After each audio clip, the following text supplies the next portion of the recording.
Good morning, this is your today's headlines briefing from the New York Times for Sunday, July 26, 2026.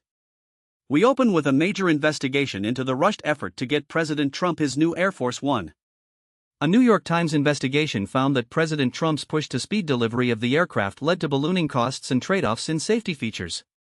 The reporting by Eric Lipton, Tyler Pager, and Maggie Haberman details how the president was entranced by the idea of a new presidential fleet early in his term, and how that pressure cascaded through the Pentagon and Boeing, resulting in shortcuts that compromised certain safety systems while the price tag swelled far beyond original estimates.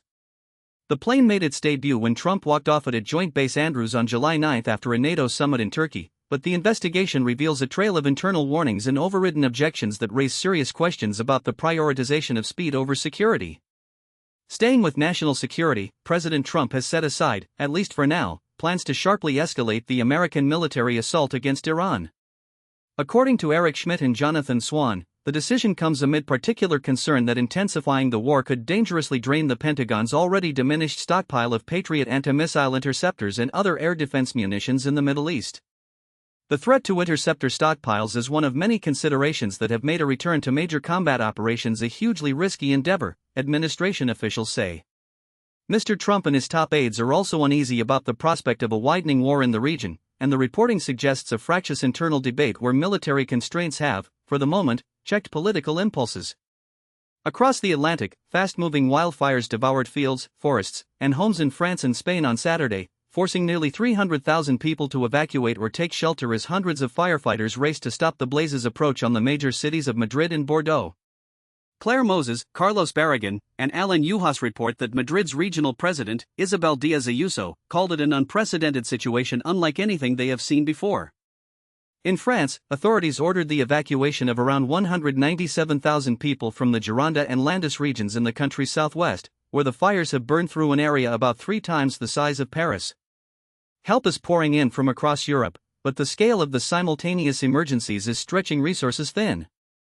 In Germany, a car plowed through a park during Berlin's biggest LGBTQ pride event on Saturday, killing at least 1 person and injuring 16 in what the police said was a suspected act of terrorism. Jim Tankersley, Pranav Bhaskar, and Verena Holzel report that a search was on for at least one suspect, whom police described as a man involved in local Islamic groups. Police said some revelers also appeared to have suffered stab wounds. The attack, on a side street leading out of the city's beloved Central Park and away from what had been a jammed parade route, abruptly ended a celebration that had drawn hundreds of thousands. The Interior Minister said there was a strong suspicion it was an act of terrorism, and the investigation is ongoing. In India, Prime Minister Narendra Modi appeared to avert one of the biggest crises to hit his government in more than a decade by acquiescing to the demands of an upstart youth movement, prompting its leaders to call off nationwide protests that had shown few signs of fizzling. Anyaprita Das and Showkat Nanda report from New Delhi that the concessions, including the resignation of India's education minister, a key demand of the protesters, represent a rare retreat for Mr. Modi, a strongman under whom the space for dissent has shrunk steadily in the world's largest democracy. The Cockroach Janata Party, as the movement calls itself, declared victory after weeks of demonstrations, though deep-seated anger among young people remains. On the Uganda-Congo border, a rope stretched across a bridge is all Uganda needed to show that its border with the Democratic Republic of Congo was closed. Matthew Mpoke Big reports from Bundibugyo, Uganda, where the Bundibugyo Ebola virus takes its name from this small town, where it was first discovered in 2007. Now, the species has returned to eastern Congo, halting life on a busy border. Until recently, the bridge over the Lamia River bustled with activity. Ugandan farmers crossed to tend their crops in Congo, where land is cheaper, and every morning, Congolese children in bright uniforms walked across to attend village schools in Uganda. But traffic came to a standstill in May as Uganda declared its border closed, a stark reminder of how a virus named for this town 2 decades ago still dictates the rhythms of daily life. Back in the United States, a change in the count of those killed as a result of the war in Iran has some veterans, military families, and lawmakers expressing outrage and calling for more transparency from the Pentagon. Tim Arango, Georgia G., and Pooja Salhotra report that earlier this week, the Pentagon had reported on its website that 18 service members had been killed, but that number was later lowered to 14. The change was made because the 4 service members killed recently in Jordan and Iraq had died after a ceasefire had been declared by President Trump in April, military officials told The Times on condition of anonymity. The reclassification has prompted scrutiny over the Defense Department's accounting and reporting practices, leaving families feeling that the true cost of the conflict is being obscured. In a striking demographic shift, Utah, long famous for its large families, from the Osmond singers to the recent Secret Lives of Mormon Wives, is now experiencing the biggest fertility rate drop in its modern history. Sabrina Tavernise and Jeff Adelson report that after a peak in 2007, Utah's rate has plummeted by more than 37%, the largest decline of any state in the country. Utah, which was number 1 in the nation for fertility rates for years, is now ranked 6th.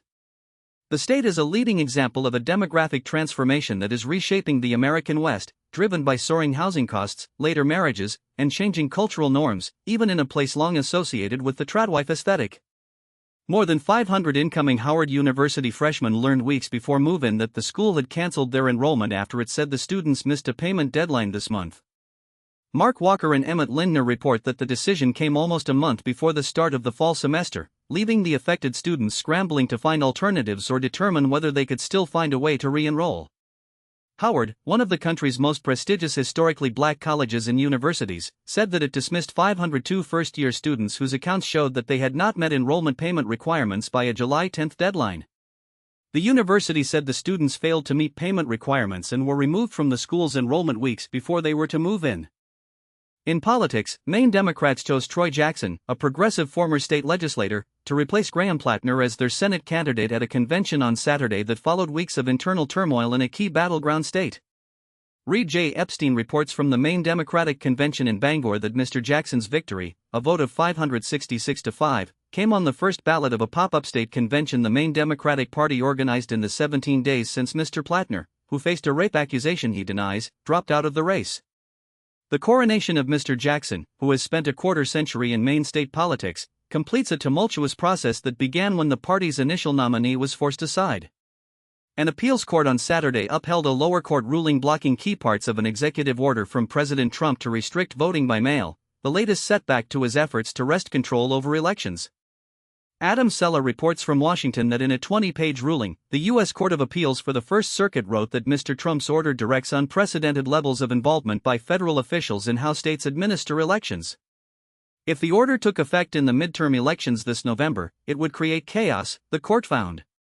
The government says it may take the case to the Supreme Court.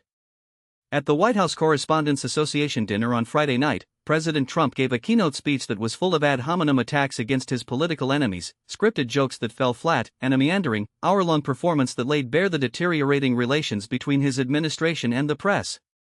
Sean McCreish reports from the dinner at the Waldorf Astoria, the former site of the Trump International Hotel, where the president kicked off his speech by asking, "What do we do here? Is this supposed to be fun? Am I supposed to be serious? Am I supposed to be a comedian?" He promised a little bit of everything, but the event underscored a presidency increasingly at war with the media. In business, days after the Iranian-backed Houthi militia announced the blockade of a vital shipping passage through the Red Sea, dozens of ships continue to make the journey, according to a review of shipping data by Leon Abraham and Jenny Gross. But with each hour that passes, uncertainty about the safety of the journey grows. Vessel traffic through the Bab al-Mandab Strait has seen attacks and U-turns, yet the flow of commerce persists, a testament to the global economy's reliance on this choke point and the willingness of shippers to gamble on passage. In a remarkable act of legacy building, Eddie Smith Jr., the 83-year-old owner of Grady White Boats, renounced a potential $400 million payday and pledged all of Grady White's future profits to charity. David Gels reports that back in 1968, Smith bought a fledgling boatmaker based in Greenville, North Carolina, turned it around, and now the maker of high-end recreational fishing boats pulls in hundreds of millions in annual revenue. Smith kept full control of the company, never taking on outside investors or selling stock to the public. After his sole heir died, he looked for a way to pass on his legacy and was inspired by Patagonia's founder, Yvon Chouinard, to transfer ownership to a trust and non-profit structure that will direct all profits to environmental and community causes. In technology, a philosophical divide over how artificial intelligence software should be created has split Silicon Valley technologists for years, and this week that argument reached a boiling point. Mike Isaac, Kate Conger, Anna Swanson, and Megan Tobin report that on one side are leading AI companies like Anthropic and OpenAI, which claim that some AI models are too dangerous to be developed in the open and must be tightly controlled by businesses like themselves for safety. On the other is the rest of the tech industry, including Meta, Microsoft, and a coalition of open-source advocates who argue that restricting Chinese open-source models would undermine innovation, transparency, and American competitiveness. The clash centers on whether open-source models from China should be freely available or restricted, and it has turned into a high-stakes lobbying battle in Washington. In the New York region, 13 children were sickened on Thursday at a YMCA summer camp in East Orange, New Jersey, after eating edibles that looked like candy. John S.W. McDonald reports that another camper at the summer program, which serves children ages 10 to 13, shared the edibles with the children without the knowledge or consent of the YMCA. A parent described the affected children as looking like little baby zombies. Employees contacted emergency medical services, the police, and the parents of those affected as soon as they realized what had happened. Also in New York, when the Salamanca City Central School District wanted to bring an AI-powered robot to the classroom, the superintendent turned to members of the student government. Matthew Hogg reports that they helped design nearly every detail. It would be a female between 16 and 24 years old, display a lighthearted, positive, and humble personality, and know about the city's local history, such as the importance of the Kinzua Dam. Clad in pale silicone flesh, long dark hair, and thin eyebrows, it would be called Sally, a play on the district's name. Sally cost nearly $58,000. But then came the outrage. Parents and community members raised alarms about privacy, surveillance, and the appropriateness of an AI companion for students, and the plug was pulled before Sally ever arrived. And actor Trammell Tillman, who plays the uptight Mr. Milchick on the hit Apple TV Plus show Severance, promises he is much more fun when dancing, shopping, and eating tacos across New York City than he is on screen. The profile reveals a performer who relishes the anonymity of the subway and the energy of the city, a stark contrast to the sterile, fluorescent corridors of Lumen Industries. In arts, the most haunting music in Christopher Nolan's new adaptation of The Odyssey has ancient roots. Joshua Barone writes in his critic's notebook that Ludwig Göransson's soundtrack resurrects an ancient instrument, the aulos, to evoke the tormenting allure of the sirens. Since seeing the film, Barone hasn't been able to get one moment out of his head. Odysseus, warned of the sirens, has his men stuff their ears with wax, but he wants to hear the music, so he has the crew tie him to the ship's mast. The sound is a beautiful torment. Nolan offers only a distant glimpse of the sirens, and doesn't give away a note of their music. Instead, as the men row and their leader screams at the mast, you hear Göransson's aulos, a double-reeded, pipe-like instrument from antiquity, weaving a melody that feels both primal and utterly modern. Kenneth Branagh returns to the stage where it all began.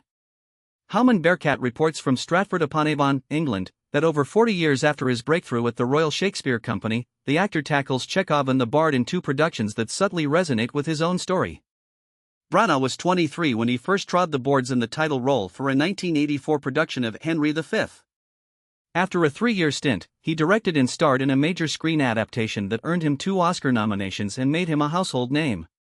Now, back in Stratford, he performs in 2 back-to-back productions of Chekhov and Shakespeare classics, both of which contain echoes of his own journey from prodigy to elder statesman of the stage. A newly restored 1979 documentary, Dread Beaten Blood, examines how Linton Kwesi Johnson's dub-infused poetry documented the challenges faced by Britain's Black Caribbean population. Patricia Meschino writes that early in the film, the 27-year-old poet recites a verse sketching the challenges facing Brother Buzza, a Jamaican-born character living in London. Noting Johnson's Jamaican roots, a British reporter asks if he plans to remain in Brixton. "England is as much my country as Jamaica," Johnson replies with a genteel tone. The documentary captures a pivotal moment in British cultural history, when dub poetry became a vessel for political resistance and cultural affirmation. In books, our columnist surveys vibrant new historical fiction, and Leslie Camhey reviews The Renoir Girls by Catherine Osler, which tells the beguiling, troubling, and ultimately heartbreaking story of the Cahen Danvers family. In the spring of 1881, a black-clad man, a bit down at the heels and carrying a large bag, knocked on the door of a townhouse on Paris's elegant Avenue Montaigne. Following his success at the Salon of 1879, Pierre-Auguste Renoir had been deluged with portrait commissions, though he grumbled at the genre's low pay and limited creative freedom.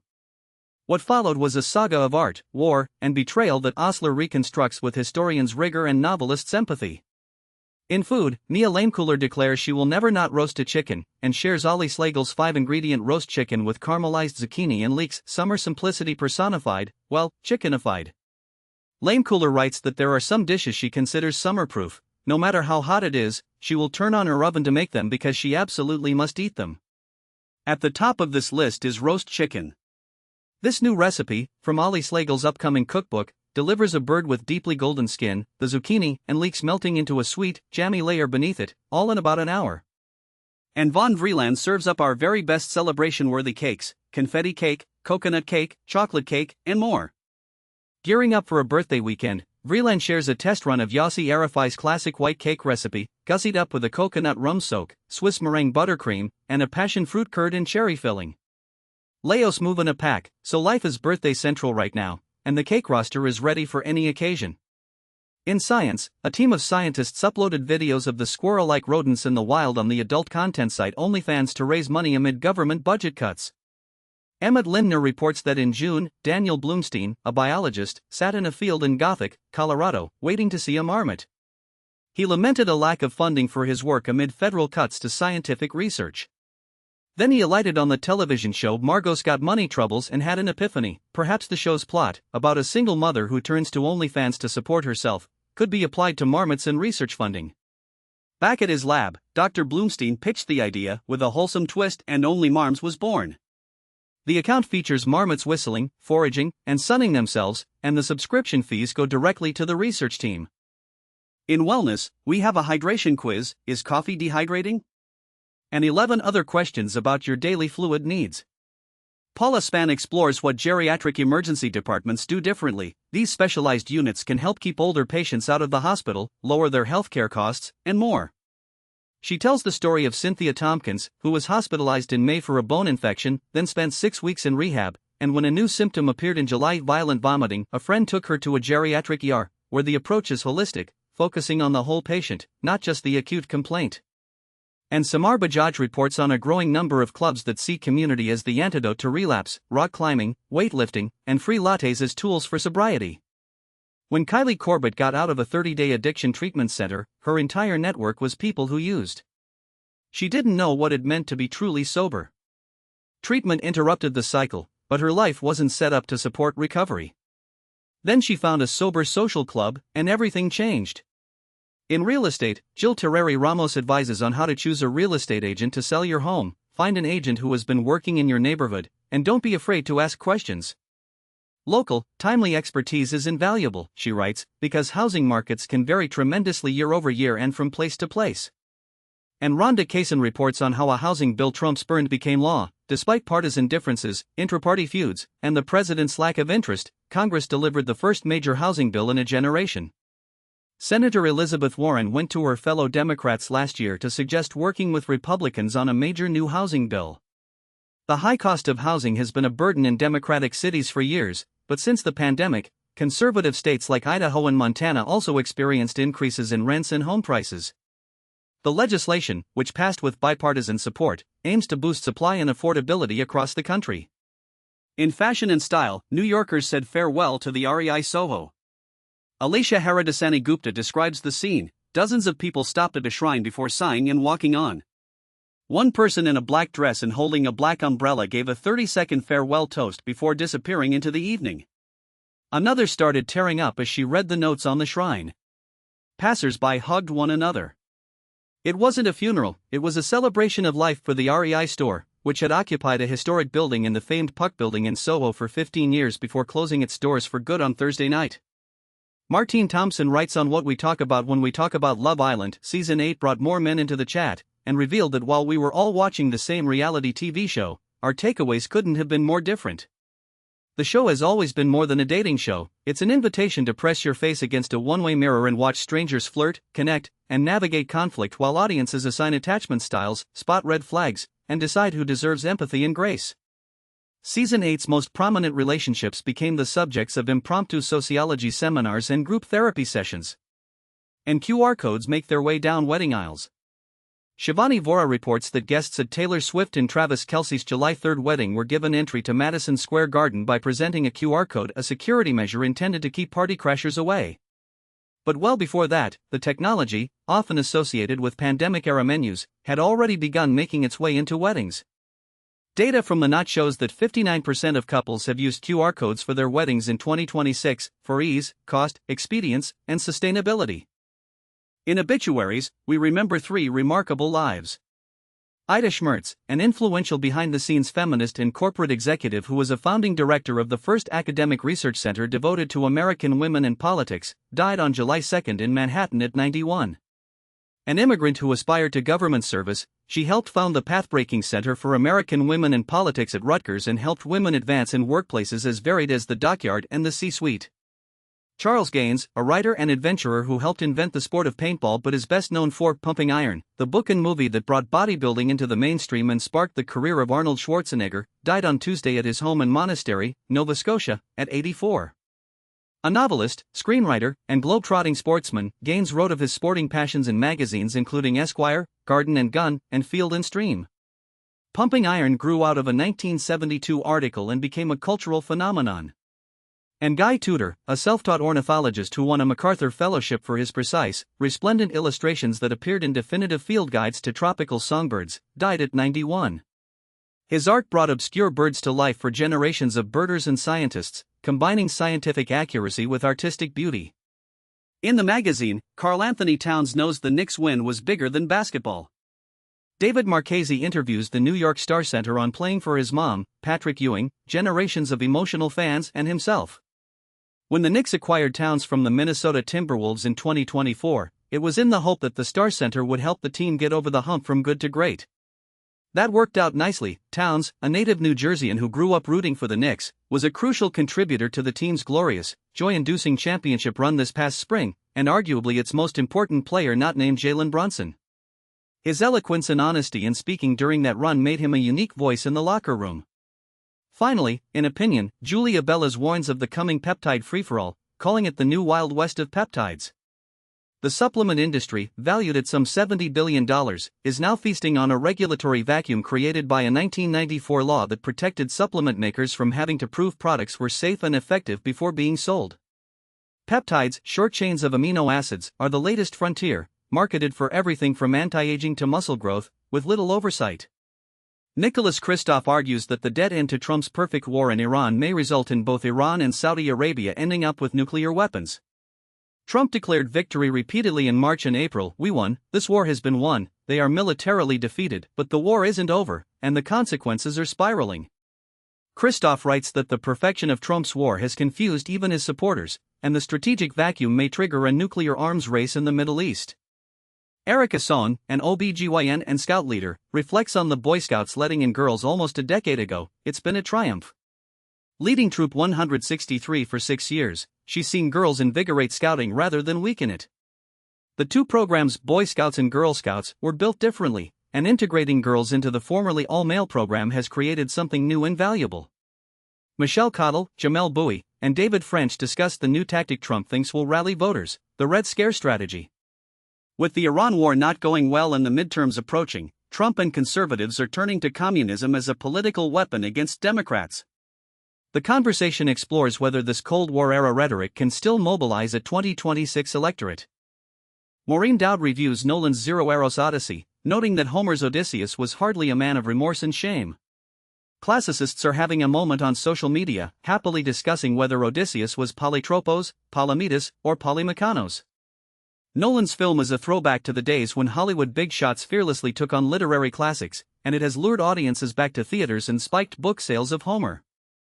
Adam Mastriani argues the environmental case against data centers is misguided. "Our animosity toward data centers is really more about our anxieties about AI. More than a dozen AI data center projects have been blocked or delayed because of local opposition, often motivated by environmental concerns." But Mastriani, an experimental psychologist, says the data don't support the fears, and the opposition reflects a deeper unease with the technology itself. And Ross Douthat writes on why Vance still trumps Rubio: "There's no evidence that the president regards his vice president more skeptically because of his initial opposition to the war." For the first year of the second Trump presidency, J.D. Vance served as the White House's designated tough guy.